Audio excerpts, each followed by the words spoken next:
Hello and welcome. This is Math Affair, and today we are multiplying surds. Now, I want you to keep in mind the two most important rules of multiplication. The first one is our self-repeated multiplication. Root of A multiplied by root of A is equal to A. So when I multiply a surd or a root by itself twice, we are only going to remain with A in this case. The second rule, square root of A multiplied by square root of B, can be written together as a single surd or root of A multiplied by B, meaning the result, the product of A times B. So I can take my two factors here, or my two arguments, and multiply them together and put them under the same or a single root. These are the two important rules of multiplication you need to keep in mind whenever it comes to multiplying. Now, I'm going to walk you through a series of examples, and let's see how things go. Remember always to simplify your answers, or to present your answers in the simplest form, or maybe present your answers in the required form. In most questions, we may be asked to give our answer in a specific format. So always make sure you read how the question wants you to give the answer, and simplify your answers or present your answers in the required form. Okay, series of examples here. On question number 1, I have square root of 3 multiplied by square root of 3. This is self-repeated multiplication. And we say if we have a root multiplying by itself twice, well, square root will cancel and we simply remain with 3. I can explain why this is true. If you think about it, multiplying square root of 3 times square root of 3 is exactly the same thing as saying square root of 3 squared. Remember, squaring a number means multiplying the number by itself twice. So root 3 times root 3 in short form or in index form is square root of 3 squared. Now, a square root and a square are inverse operations, so they'll always cancel each other out. So if I could literally cancel out, I would cancel the root 3 and the 2. And what do we remain with? We simply remain with the 3. All right. Moving on to example number 2. Square root of 5 multiplied by square root of 2. Well, from the law of multiplication, we said we can choose to separate, or we can choose to put these together. And this is exactly what we want when we're asked to multiply two surds, 2 or 3 surds or more. We are going to multiply the numbers. Okay, so we're going to multiply our 5 and 2 in this case, and this is simply going to all go under the same square root, and 5 multiplied by 2 is a 10. Okay, let's move on into question 3, or example 3. Now, with example 3, our surds also have integers or whole numbers they are multiplying with.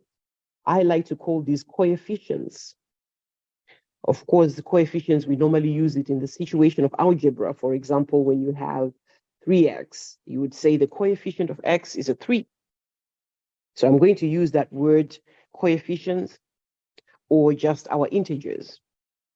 Now, when you're multiplying surds and we have some coefficients on the outside, or some integers, some whole numbers or decimals or whatever numbers multiplying with our surds, you want to make sure you multiply the integers together, and then we multiply the surds together.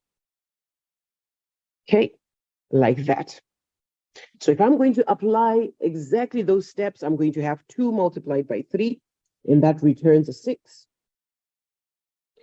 Then from our law of multiplication, root 7 times root 6, we simply multiply the 7 and the 6, the numbers, under the root sign. So this is going to return 42 under a single root. And you always want to look out for simplifying. Always cross-check. Is there a way of simplifying? If you can simplify, go ahead and simplify. Well, square root of 42 is not going to break down into anything. We can simplify, so we keep it as square root of 42. Do watch out for my video on simplifying surds.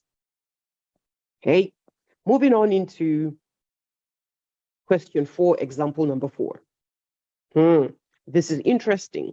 Now we have brackets, multiplication with brackets. When you have multiplication with brackets, we are going to use the distribution property. The distribution property, or the laws of expansion. Now I have a single bracket and I have a factor on the outside. And from our law of expansion, or law of distribution, we simply multiply the number on the outside with every term on the inside of the bracket, one at a time. So my arrows there are representing the steps I'm going to take in multiplying. So I start up with root 2 multiplied by 8. This is simply going to return 8 root 2. And observe, we always write down the whole numbers first, or the number first, followed by the root. Okay, plus, since we have a plus there, root 2 multiplied by root 2, that from our law of self, repeated multiplication, that's just going to be a whole number 2. Again, our answer automatically is in its simplest form. We cannot simplify root 2. This is our final solution. Okay, let's get to the big one. We have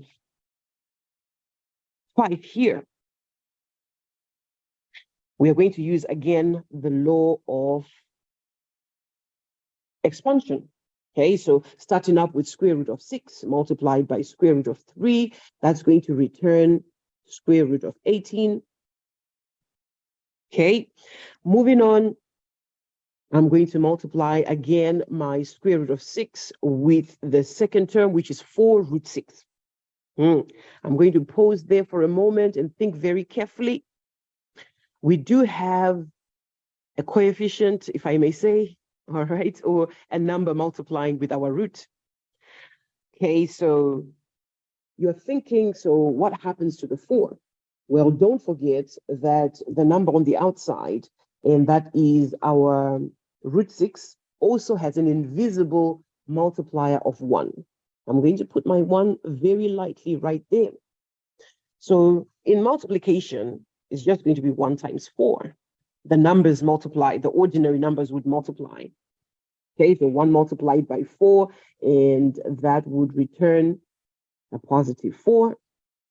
Then the roots multiply as usual. So root 6 multiplied by root 6, which we know very well returns just a 6. So this is going to be multiplied by 6. Then simplifying our answer, we would want to simplify square root of 18 if it is possible. And I'm going to do that by splitting 18 into 2 factors, which is going to be a root 9 multiplied by a root 2. And I move on to the second term. 4 multiplied by 6 gives us an ordinary 24. Okay. Simplifying square root of 9 returns a whole number 3 multiplied by root 2 would still be a root 2, then plus my 24. Our solution is now in the simplest form. Okay. Our final example is expansion with 2 brackets. Yes, we can expand with 2 brackets, and again, we're using our laws of expansion. Keeping in mind, the law of expansion tells us to multiply all the numbers from the first bracket with all the terms in the second bracket. In other words, I'm going to multiply 2 multiplied by 5 and 2 multiplied by 7 root 3. Then after that, I'm going to multiply 3 with 5, root 3 with 5, and I would also multiply root 3 with the last term, which is 7 root 3. So you want to make sure that each term in the first bracket multiplies all the terms in the second bracket. Then move on to the next term, make sure it multiplies all the terms in the second bracket. Okay, let's get this started. So if I start up with 2 multiplied by 5, that's just going to return a whole number 10. Done. I'm going to remove that arrow. Moving on to 2 multiplied with a negative 7 root 3. So the 2 and the 7, of course, are our ordinary numbers. We're going to multiply. That's going to return a negative 14 because our 7 there has a negative. So 2 times negative 7, negative 14. Then we only have our root 3, so we carry on our root 3. Done. I'm going to remove that arrow. We move on to the next term in the first bracket, which is root 3. So root 3 multiplies with 5. We said each number must multiply all the terms in the second bracket. So root 3 multiplied by 5 would return a 5 root 3. Done. I would remove that arrow. And then finally, root 3 would multiply with the second term in the second bracket. So again, thinking about that very carefully, that's going to be a positive with a negative. So our answer is going to be negative for sure. And 1 times 7 would return just a 7. Then root 3 multiplied by root 3 returns a whole number 3. Of course, you want to make sure you present your answer in a simplified format or in the required format. Simplifying our solution term by term, we're going to collect our like terms. But before I do that, I'm just going to simplify the parts that need simplifying. So right now we have a 10 minus a 14, root 3 plus 5, root 3 minus 21. Okay.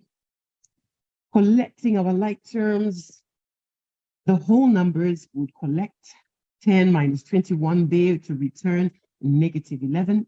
So we have a negative 11. Okay, I already have my equal sign, so this is minus 11.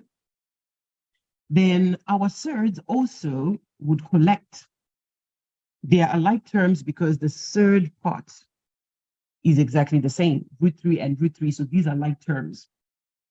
So I'm simply going to add minus 14 plus 5, which in this case is going to return a negative 9. So we have a minus 9 root 3. Again, I do have a video on addition and subtraction of surds.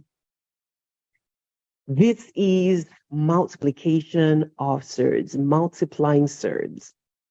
You might want to go again one more time over the video just to make sure you have understood how to multiply in all the different cases and all the different examples we have taken. Thank you again for tuning in.